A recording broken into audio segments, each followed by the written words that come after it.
Mi mano temblaba mientras sostenía el sobre azul. Las palabras de Sofía resonaban en la habitación como una sentencia. Firma ya, Marina. Sin esto, tu padre se va, y su pensión ya es mía. Adiós. El mundo se derrumbó a mi alrededor. Mi padre, Hugo Álvarez, de 75 años, estaba allí en la cama, vulnerable y confuso, mientras esa mujer, de sonrisa dulce y mirada calculadora, sostenía un poder que transferiría toda su jubilación a sus manos. Sentí la sangre hervir, pero tuve que controlarme. Era necesario actuar con inteligencia, no con impulso. El hombre que me crió, que tanto se sacrificó por mí, estaba siendo manipulado por una enfermera en quien yo confiaba. En ese instante me di cuenta de que la verdadera batalla de mi vida apenas comenzaba. Mi nombre es Marina Álvarez, tengo 45 años y por mucho tiempo cargué una culpa que pesaba más que cualquier carga física. Mi padre dedicó 30 años de su vida al ejército, siendo un hombre íntegro y disciplinado, siempre poniendo el deber por encima de todo. Cuando era niña, él llegaba tarde a casa, cansado, pero siempre encontraba tiempo para ayudarme con las lecciones. Recuerdo sus manos callosas, marcadas por los años de servicio, enseñándome a escribir mi nombre con aquella pluma azul que tanto apreciaba. La educación es la única herencia que puedo dejarte, Marina, decía, con esa voz grave y afectuosa que me tranquilizaba. Mi madre, Lucía, era el corazón de nuestra casa. Ella compensaba las ausencias de papá con su presencia constante, sus abrazos cálidos y su comida deliciosa que perfumaba toda la casa. A los 20 años fue diagnosticada con cáncer. Fueron 5 años de lucha, 5 años en los que vi a mi padre desdoblarse entre el trabajo y los cuidados con ella. Él se levantaba de madrugada para darle las medicinas, la llevaba a las consultas, sostenía su mano durante las sesiones de quimioterapia. Yo, egoístamente, estaba enfocada en mi carrera, en mi vida en otra ciudad. Visitaba, sí, pero siempre con prisa, siempre con la excusa de que tenía compromisos ineludibles. Cuando mamá murió hace 5 años, vi a mi padre cambiar. El hombre fuerte y resuelto que yo conocía se volvió alguien más frágil, más retraído. Se mudó a un pequeño apartamento cerca del hospital regional, alegando que era más práctico para sus exámenes médicos.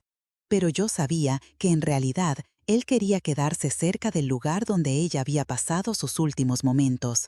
La jubilación militar era su única fuente de ingresos, pero también su último vínculo con su propia dignidad e independencia. Pero mi padre me miró con una expresión de socorro que me devastó. Marina, susurró, ella quiere que firme un poder. Dice que es para ayudarme con la pensión, pero no lo entiendo muy bien. Tomé el sobre de sus manos y leí el contenido. Era un poder completo que le daría a Sofía el control total sobre la jubilación de mi padre, sobre sus cuentas bancarias, sobre todos sus derechos financieros. Esto es un absurdo, dije, mirando directamente a Sofía. Mi padre no necesita un poder para recibir su propia pensión. Ella me miró con una sonrisa que ya no podía ocultar su verdadera naturaleza. Marina, no entiendes la situación. Tu padre está envejeciendo, ya no puede ocuparse de sus asuntos, alguien tiene que ayudarlo, y tú claramente no tienes tiempo para eso. Sus palabras me golpearon como un puñetazo en el estómago, no solo por la crueldad, sino por la verdad parcial que contenían. Realmente no había estado presente como debería, y ella estaba usando mi culpa contra mí. Pero ver a mi padre en ese estado, vulnerable y confundido, me dio una fuerza que no sabía que poseía. Mi padre no está senil, dije, con una firmeza que me sorprendió a mí misma. Solo está herido y medicado, y aunque necesitara ayuda, esa responsabilidad es mía, no de una extraña. Sofía rió, un sonido desagradable que resonó en la habitación. ¿Extraña? Yo estoy cuidando a tu padre hace meses, mientras tú estabas ocupada con tu importante vida en Sao Paulo. ¿Quién es la extraña aquí, Marina? En ese momento, todo se aclaró para mí. Sofía lo había planeado todo cuidadosamente, se había acercado a mi padre cuando estaba más vulnerable, se había aprovechado de mi ausencia y de mi culpa, lo había aislado de sus amigos y familiares, había creado una situación de dependencia emocional para llegar hasta ese momento. Ella quería no solo el dinero de la pensión, sino el control total sobre su vida. «Firma ya, Marina», dijo Sofía, ahora sin importarle disimular sus intenciones. «Sin estos papeles, tu padre se va. Y bueno, su pensión ya es mía. Adiós». Su máscara había caído completamente, revelando a una mujer fría y calculadora que había manipulado a mi padre durante meses. Miré a mi padre y vi lágrimas en sus ojos. Tenía miedo, estaba confundido, pero también había un destello de esperanza cuando me vio confrontar a Sofía. «Papá», dije, tomando su mano, «no necesitas firmar nada. Estoy aquí ahora y voy a encargarme de todo». Él apretó mi mano con una fuerza que me sorprendió, como si se estuviera aferrando a una última esperanza. Sofía se enfureció. «No puedes simplemente aparecer aquí y deshacer meses de trabajo», gritó. «Tu padre me necesita. Es incapaz de cuidarse a sí mismo». Sus palabras me hicieron comprender que había construido una narrativa en la que mi padre era incapaz, dependiente, necesitado de su ayuda. Pero mirándolo en ese momento, vi que era toda una manipulación cruel. Mi padre es perfectamente capaz de cuidarse a sí mismo, y si necesita ayuda, tiene una hija que lo ama y que va a estar presente a partir de ahora. Esa promesa no era solo para Sofía, sino para mí misma y para mi padre. Había fallado antes, pero no volvería a fallar. El doctor Ricardo apareció en la puerta atraído por las voces alteradas. Cuando le expliqué la situación, se mostró visiblemente perturbado. «Sofía, ya no trabajas en este hospital», dijo con autoridad, «y no tienes ningún derecho legal sobre los cuidados de este paciente». Ella intentó argumentar, pero él fue firme. «Necesito pedirte que te retires inmediatamente». Pero Sofía no se rindió fácilmente. En los días siguientes, continuó intentando contactar a mi padre, llamando al hospital, apareciendo en su apartamento. Había invertido mucho tiempo y energía en su plan y no iba a renunciar sin luchar. Fue entonces que doña Celina me buscó con una información crucial. «Marina, he grabado algunas conversaciones extrañas», dijo, mostrando una pequeña grabadora que había comprado. «Desde que empecé a desconfiar de esa mujer, decidí documentarlo todo. Necesitas oír esto». Las grabaciones revelaban conversaciones entre Sofía y mi padre, donde ella claramente lo coaccionaba, lo manipulaba emocionalmente, lo amenazaba con abandonarlo si no cooperaba. En una de las grabaciones se podía oír a Sofía diciendo: «Don Hugo, si no firma este poder, me iré y se quedará solo. Su hija no se preocupa por usted, solo aparece cuando quiere algo. Yo soy la única persona que realmente se preocupa por usted». Escuchar esas palabras me destrozó, pero también me dio la evidencia que necesitaba. Con las grabaciones en mano, busqué un abogado especializado en derecho de ancianos. Él me explicó que lo que Sofía estaba haciendo constituía varios delitos: tentativa de estafa, coacción ilegal, abuso de persona mayor. Ella eligió a su víctima cuidadosamente, dijo. Viudo, aislado, con una hija que vive lejos. Es un patrón común en este tipo de delito. Descubrí entonces que Sofía se había acercado a otros ancianos antes que a mi padre. Había sido despedida de empleos anteriores por comportamientos similares, siempre aprovechándose de la vulnerabilidad de personas mayores para obtener ventajas financieras. Mi padre no era su primera víctima, pero yo estaba decidida a hacer que fuera la última. Decidí confrontarla directamente, pero con una estrategia. Concerté una cita con ella en el hospital, diciéndole que había reconsiderado la situación y que quizás deberíamos conversar. Ella llegó confiada, pensando que había conseguido manipularme también. «Sabía que lo entenderías, Marina», dijo con su falsa sonrisa. «Tu padre realmente necesita cuidados especiales».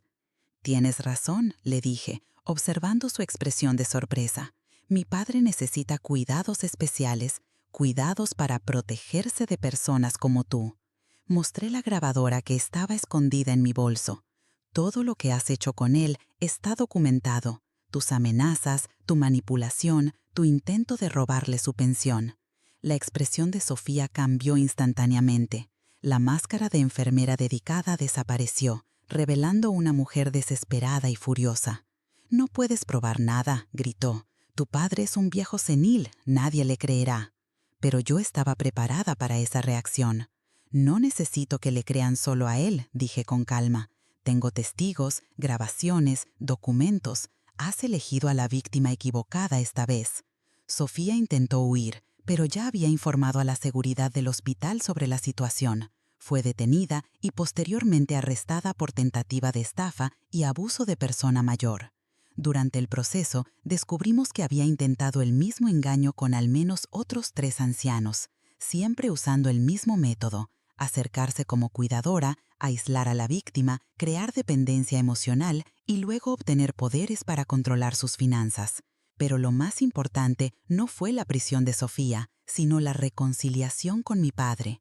Durante los meses que siguieron, comencé a visitarlo regularmente, no por obligación o culpa, sino por amor genuino. Conversamos sobre el pasado, sobre mi madre, sobre los errores que ambos cometimos. Él me contó cómo se sintió solo después de la muerte de mamá, cómo mi ausencia le dolía, pero también cómo comprendía que yo tenía mi propia vida que construir. Marina, dijo, durante una de esas conversaciones, nunca te culpé por vivir lejos, te culpé por no estar presente cuando estabas aquí. Sus palabras me hicieron entender que el problema no era la distancia física, sino la distancia emocional que yo había creado por mi culpa. Empezamos a reconstruir nuestra relación sobre bases más sólidas. Yo comencé a visitarlo todos los fines de semana, no solo para verificar si estaba bien, sino para realmente estar con él. Conversábamos sobre sus años en el ejército, sobre mi madre, sobre mis planes para el futuro. Él me contó historias que nunca había oído, me mostró fotografías antiguas, me hizo entender mejor quién era, además de ser solo mi padre. El doctor Ricardo quedó impresionado con la transformación de mi padre. Está mucho mejor, me dijo. No es solo la mejoría física, sino emocional. Ha recuperado la dignidad, la autoestima. Eso es fundamental para los ancianos. Doña Celina también notó el cambio. Tu padre volvió a ser el mismo, comentó. Está conversando, saliendo de casa, cuidando de sí mismo. Esa mujer había destruido su autoconfianza. Percibí entonces que el daño causado por Sofía iba mucho más allá del intento de robo. Ella había minado la autoestima de mi padre, lo había hecho sentir incapaz, dependiente, una carga para la familia.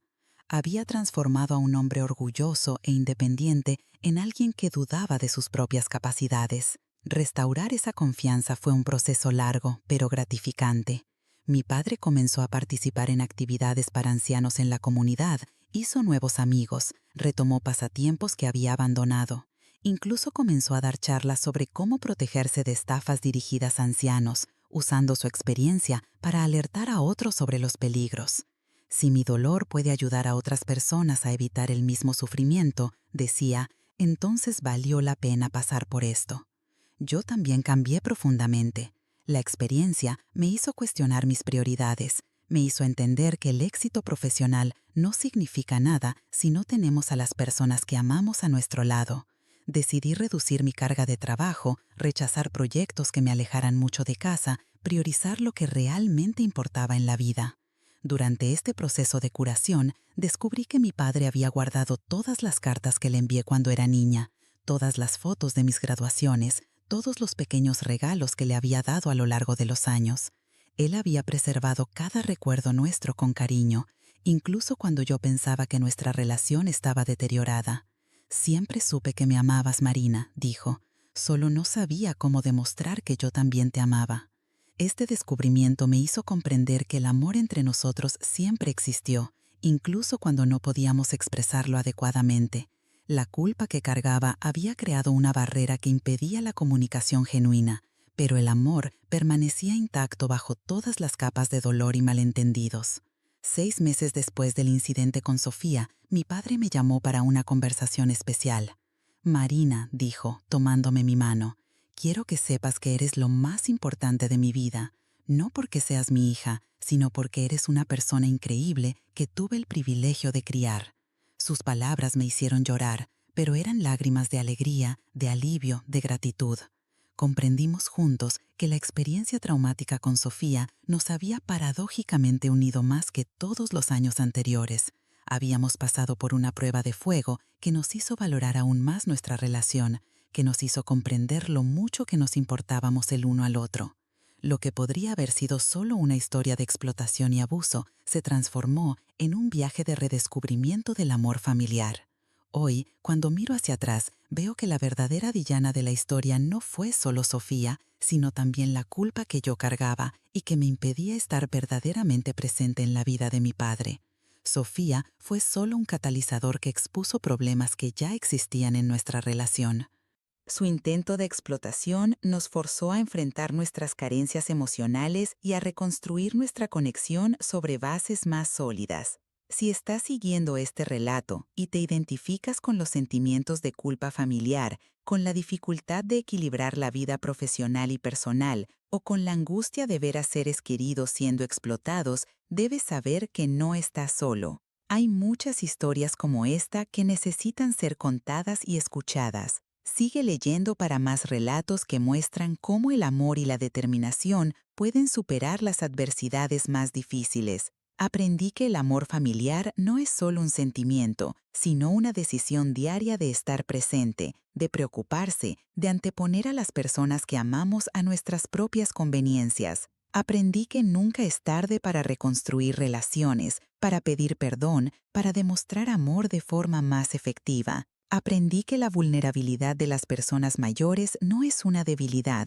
sino una etapa natural de la vida que merece respeto y protección. Mi padre ahora tiene 76 años y sigue siendo el hombre íntegro que siempre fue, pero con una sabiduría adicional adquirida a través de la experiencia. Se ha convertido en un defensor activo de los derechos de las personas mayores, alertando a otros sobre estafas similares, enseñándoles a reconocer señales de manipulación. Su dolor se transformó en propósito, su vulnerabilidad en fortaleza. En cuanto a mí, descubrí que la verdadera realización no viene del éxito profesional aislado, sino de la capacidad de estar presente para las personas que amamos cuando más lo necesitan. Descubrí que el amor es una fuerza transformadora, que puede superar culpas, rencores e incluso la maldad humana. Descubrí que nunca es tarde para ser la hija que siempre quise ser. La historia de Sofía sirve como una advertencia para todos nosotros sobre la importancia de proteger a las personas mayores, de estar atentos a las señales de abuso, de no permitir que la vulnerabilidad natural del envejecimiento sea explotada por personas sin escrúpulos.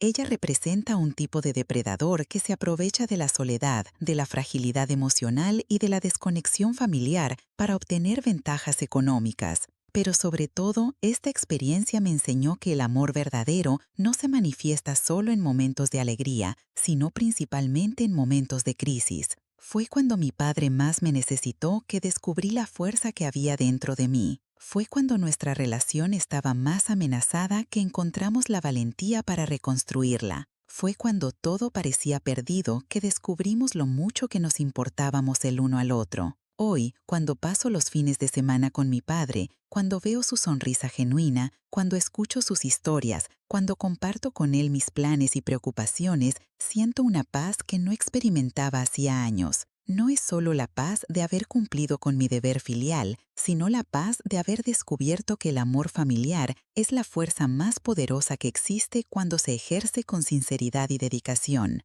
Mi padre volvió a usar esa pluma azul que tanto amaba cuando era niña. Ahora la usa para escribir cartas a otras personas mayores, para firmar peticiones en defensa de los derechos de la tercera edad, para documentar sus recuerdos que pretende dejar como legado. La misma pluma que un día me enseñó a escribir mi nombre, ahora escribe una nueva historia para nuestra familia, una historia de superación, reconexión y amor renovado. A veces, cuando estoy con él, recuerdo ese momento terrible en la habitación 312, cuando Sofía tenía el poder notarial y amenazaba a nuestra familia. Recuerdo el miedo en sus ojos, la sensación de impotencia que sentí, la rabia que me consumió. Pero también recuerdo la fuerza que descubrí dentro de mí, la determinación que me hizo luchar por él, la valentía que me permitió confrontar a Sofía y proteger a mi padre. Esa fuerza no vino de la nada, siempre estuvo ahí, dormida bajo capas de culpa y negligencia emocional. La heredé de mi propio padre, que durante 30 años defendió a nuestro país con integridad y valentía. Fue nutrida por el amor incondicional de mi madre, que incluso después de muerta seguía inspirándome a ser una persona mejor. Fue fortalecida por la experiencia de casi perder lo que más importaba en la vida. Hoy, cuando veo a otros hijos adultos luchando por equilibrar sus responsabilidades profesionales con el cuidado de sus padres mayores, cuando veo familias siendo destruidas por estafadores como Sofía, cuando veo a personas mayores siendo abandonadas o explotadas, siento la responsabilidad de compartir nuestra historia. No como un ejemplo de perfección, sino como un testimonio de que es posible reconstruir relaciones, superar errores del pasado y proteger a quienes amamos. Lo más importante que aprendí es que el amor familiar no es un sentimiento pasivo, sino una fuerza activa que exige presencia, atención y a veces valentía para enfrentar amenazas externas. Aprendí que nunca es tarde para ser la hija que siempre debí ser, que nunca es tarde para demostrar amor de manera más efectiva, que nunca es tarde para poner a las personas que amamos en primer lugar. La transformación que experimenté no fue solo personal, sino profundamente espiritual. Descubrí que existe algo más grande que nuestras ambiciones individuales, algo que nos conecta unos a otros de manera indisoluble. Descubrí que el verdadero éxito en la vida no se mide por logros profesionales o financieros, sino por la capacidad de estar presente para las personas que nos necesitan, por la fuerza de proteger a los vulnerables, por la valentía de amar incluso cuando eso exige sacrificios. Mi padre a sus 76 años sigue siendo mi héroe, no solo por el hombre valiente que fue durante su carrera militar, sino por el hombre resiliente que se convirtió después de enfrentar a Sofía. Él me enseñó que la verdadera fuerza no está en nunca caer, sino en levantarse después de cada caída. Me mostró que la dignidad no se pierde con la edad, sino que se fortalece con la experiencia. Me probó que el amor de un padre es incondicional, incluso cuando los hijos fallan en demostrar el mismo amor. Hoy, cuando la gente me pregunta cómo logré superar la culpa de haber sido una hija ausente, cómo encontré la valentía para enfrentar a Sofía, cómo logré reconstruir mi relación con mi padre, siempre respondo lo mismo: el amor verdadero es más fuerte que cualquier obstáculo. Cuando realmente amas a alguien, encuentras dentro de ti una fuerza que ni siquiera sabías que existía.